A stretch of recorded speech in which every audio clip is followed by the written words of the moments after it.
Catherine Selby, Principal Teacher of Performing Arts at William Wood High School, and I'd like to share with you some tips for studying music. There's 3 elements to the course. Performing skills is assessed externally, composing skills, which is assessed internally, and understanding music, which is assessed externally. The only exception to this is the Nat 4 candidates. They don't have any external assessment at all. Performing makes up 60% of the course and is the most important part of the course. You've got 2 instruments to work on, or an instrument and a voice to work on over the course. Each is weighted the same, marked out of 30. The different levels for the different grades. Nat 4, the minimum standard of pieces need to be grade 2 level. Nat 5, it's minimum standard of grade 3. Higher is grade 4, and advanced higher is grade 5. You can obviously play pieces of a higher level, but you will not get any extra credit for this.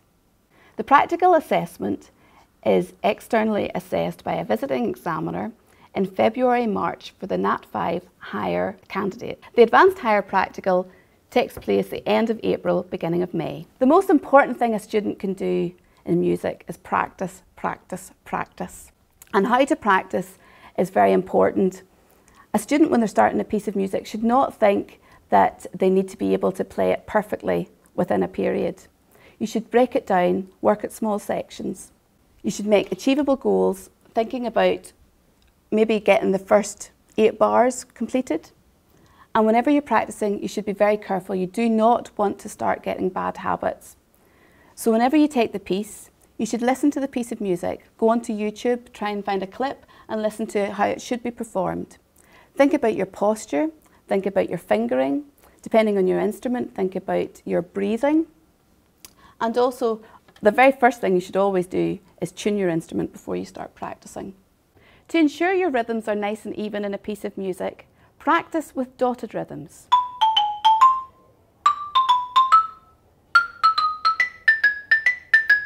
And the opposite rhythm.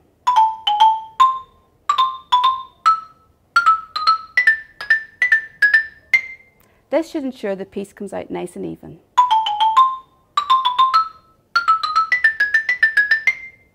When you use voice as an instrument, it is so important to be aware that it is very much a performance, and it's not just about singing the words of the song in tune and protecting your voice.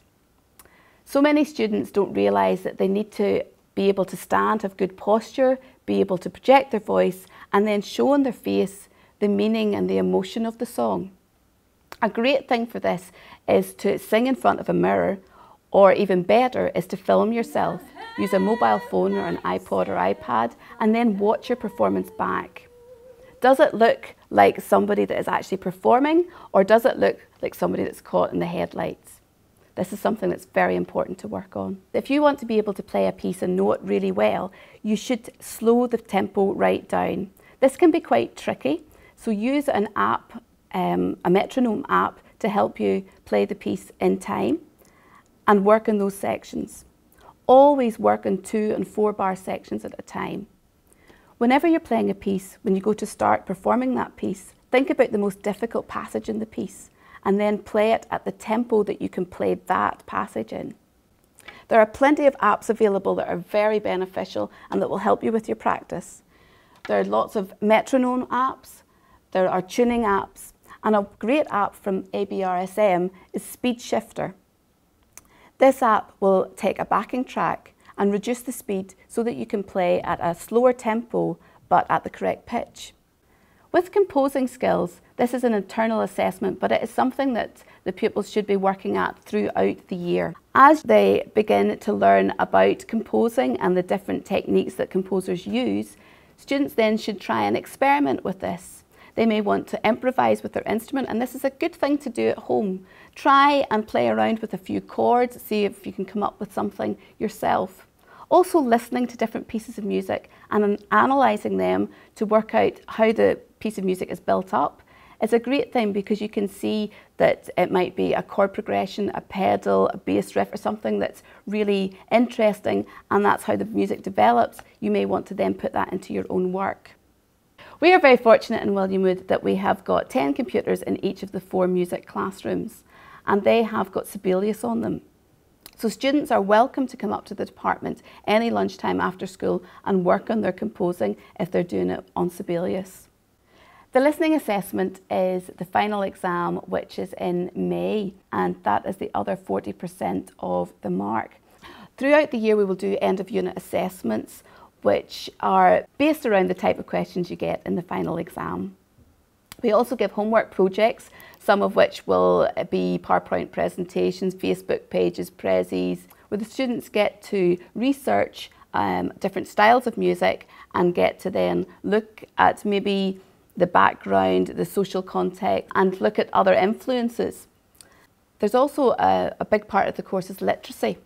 And we do different literacy booklets, but there's also excellent websites available like Music Theory Online, which will help the students work on different types of questions. A great thing to do is to go to concerts. Seeing live musicians play is really beneficial.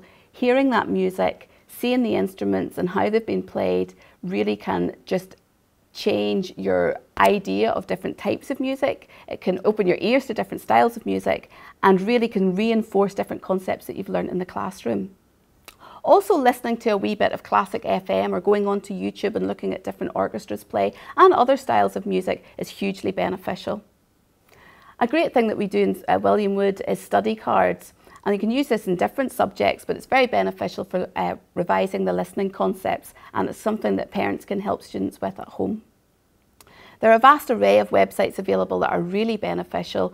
The ones that I would really like to highlight are the NQ Music Education Scotland website, also the Music Theory website online, and Glow, because we've got lots of different PowerPoints saved there and be really beneficial for the students when revising. There are many ways parents can ensure that students are putting in the study that they should be for music. Obviously, the most important thing is practice. Every day they should be practicing. The regular practice will really make a good musician.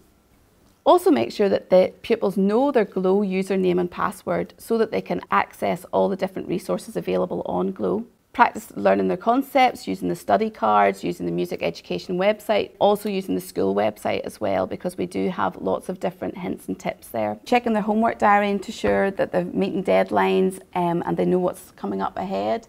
Looking on the music website, again, we've got lots of links to different things that are going on in the department.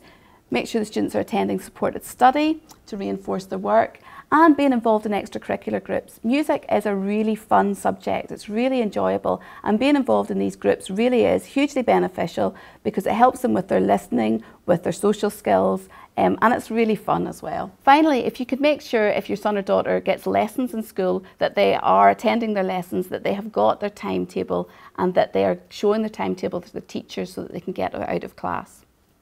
Thank you very much.